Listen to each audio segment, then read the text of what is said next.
بسم الله الرحمن الرحیم. قدرمند لیدونکو اوریدونکو ګرانو هیوادوالو سلامونه او احترامات مې ومنئ. تاسو خدمت کې حاضر یم. نن یو ځل بیا تاسو ته نړیوال خبرونه، سیمایي خبرونه او په خیبر پختونخوا او بلوچستان کې پر پنجابي پوز باندې درانه يرغلونو ډېر ښه خبرونه شته دي. همدارنګه دا برنامه دویمه حصہ به بیا یو ځل استاسي پوښتنې او ځوابونو ته مختصي. تاسو دوستان خپل د پوښتنو ځوابونه الته اخیستلی شئ. رازمه مستقیمه توګه باندې د جهادي خبرونه ته په پاکستان یا فعلي پاکستان چې اوس زمونږ کوزه پښتونخوا پکې یرغمل ده، په د کورمې ایجنسۍ په سیمه کې په پوز په قرارګاه باندې ډېر درون برید شوی دی.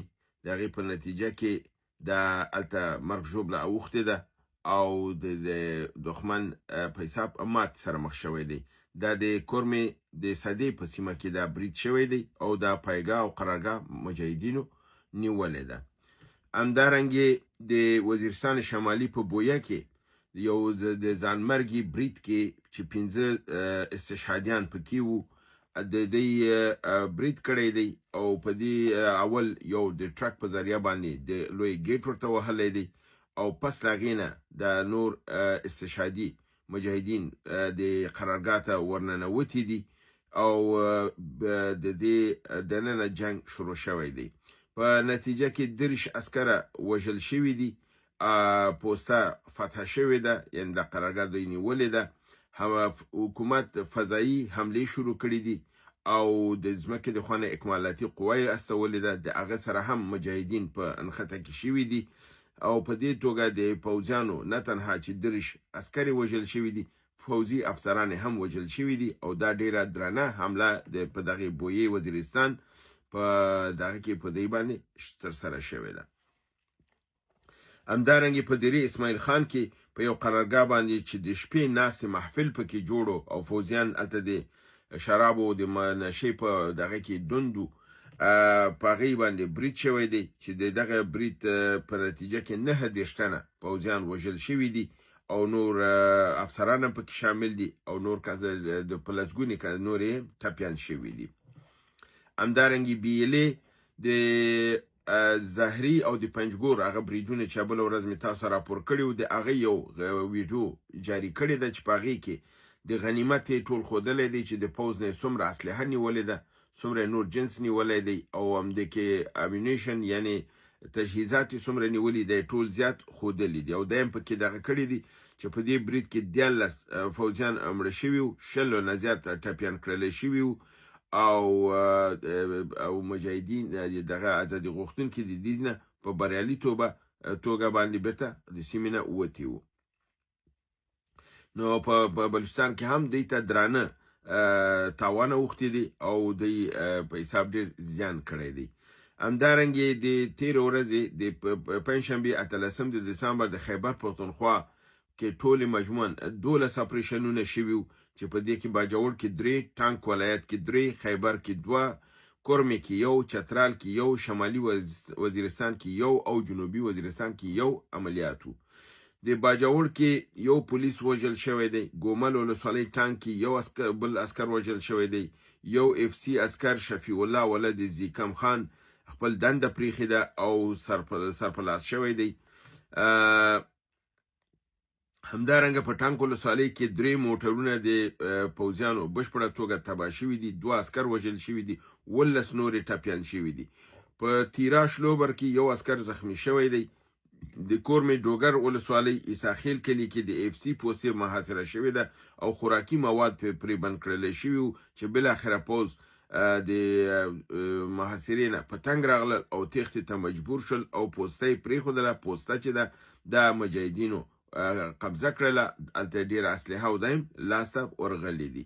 په چترال د روش ولسوالۍ کې د ارزګون لاچیګي یې باندې برید شوی دی، 2 عسکر وژل شوي دي، 1 امنیتي کامره ویجاړه کړلی شوې ده.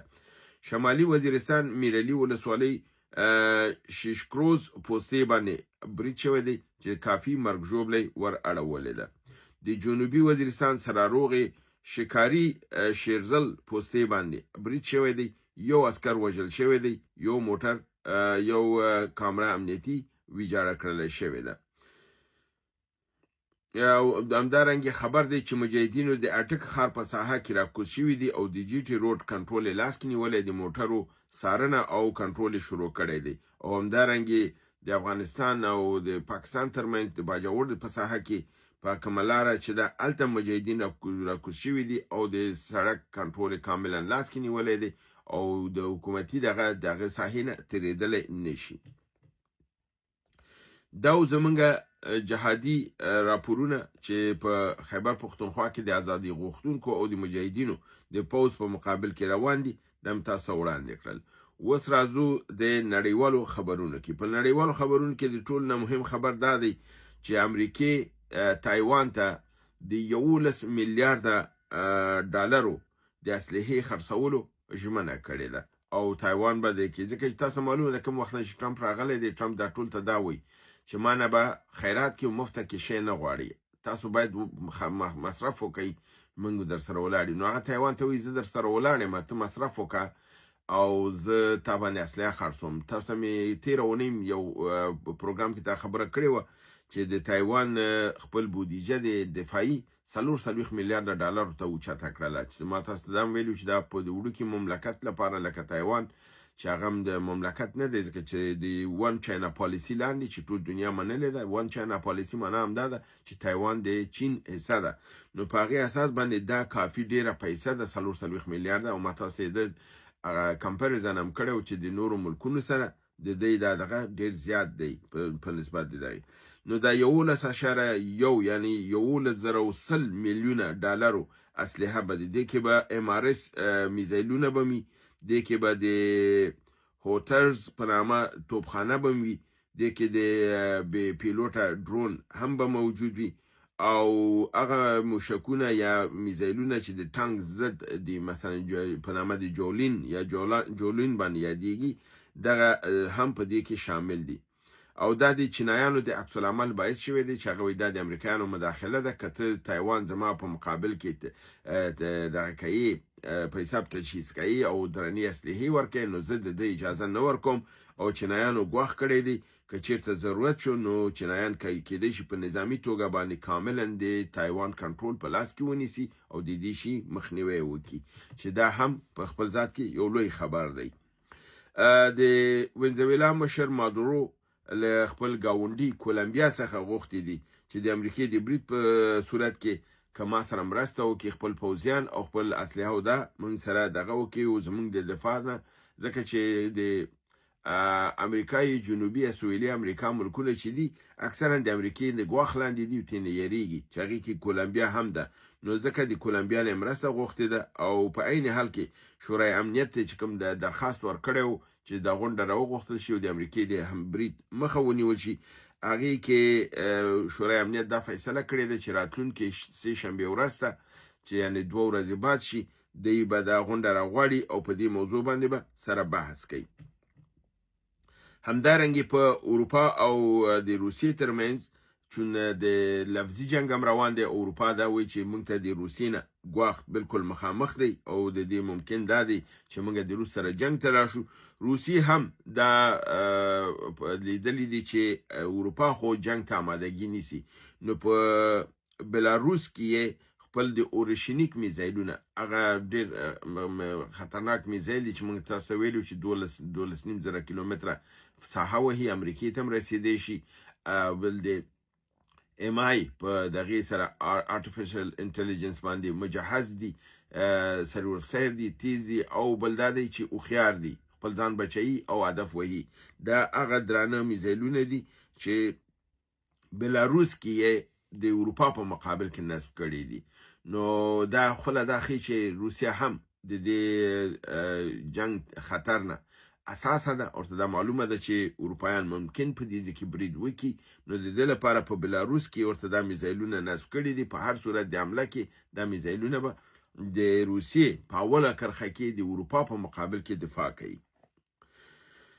آخري خبر د نن ورځې دا دی چې څنګه تاسو معلومه وه او کله چې عزیزالدین د صنعت او تجارت وزیر تللی و موږ تاسو ویلو چې دریم وزیر به هم هندوستان ته راځي او هغه مهم وزیر دی د افغانستان اړین موضوع ده چې هغه جلال الدین جلالی د روغتیا وزیر هندوستان ته تللی دی. د دوره هم ویل کېږي چې ډیره کامیابه دوره وه.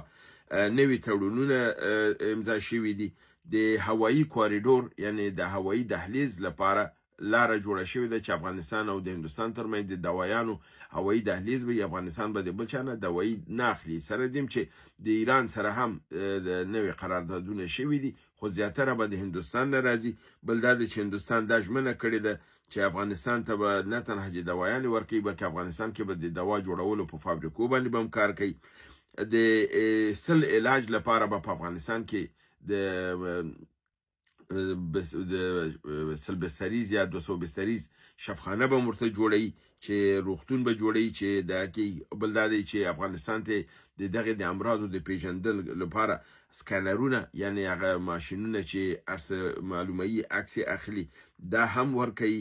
او د یوناني دواګانو د انسټیټیوټونو جوړولو خبره هم شوې ده چې په دې باندې به کار کیږي او د سرطان او د سل په مقابل کې به د افغانستان کې داسې درملنه کوي چې د خلکو د تګ ډیر بهر ته ضرورت راپیښ نشي.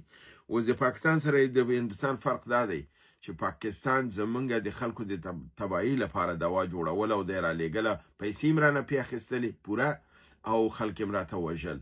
اما هندوستان د علاج لپاره درته هم شفخانه جوړي هم درته دوا درکې هم درته سکننونه درکې او دا د پاکستان لپاره د یو سردرد باعث ګرځېدلی دی او هغه دا زغملی نشي ځکه اوس په نړیواله سطح باندې د ترهګرۍ په نامه باندې د جنګ لابیګري شروع کړې ده. په اروپا کې په امریکا کې په ګاونډي ملکونو کې ورځي کې غواړي چې تر څو افغانستان په خپو ودرېږي او هندوستان دې همکاري شروع کیږي دوی باید یو ورانۍ په افغانستان کې وکړي چې انشاءالله په دې کې به نه کامیابیږي او دوی به په خپل د دې لوی قیمت ادا کوي ځکه چې پاکستان په خپل په علاقه حالت کې دی خطر کې دی او دا خطر د عادي نه ده. ورته موږ تاسو ګورو چې الته د کم خبرونه او راپورونه چې په سر کې ما تاسو درکړل دا په هیڅ ځکه دنیا دومره لوی قوي اپریشنونه عملیات د چا په افغانستان کې الحمدلله یو هم نشته. خو دوی دروغ ډیر زیات وایي دروغ وایي چې دا د په دې ولایت کې دا شو دا ولایت دا شو. بل ورځ مې یو خبر لوستی ویل چې 400 عملیات په افغانستان کې شوي دي یو نه دی شوی 400 یې جوړ کړل. نو دومره زیات پروپاګاندا او دروغ وایي.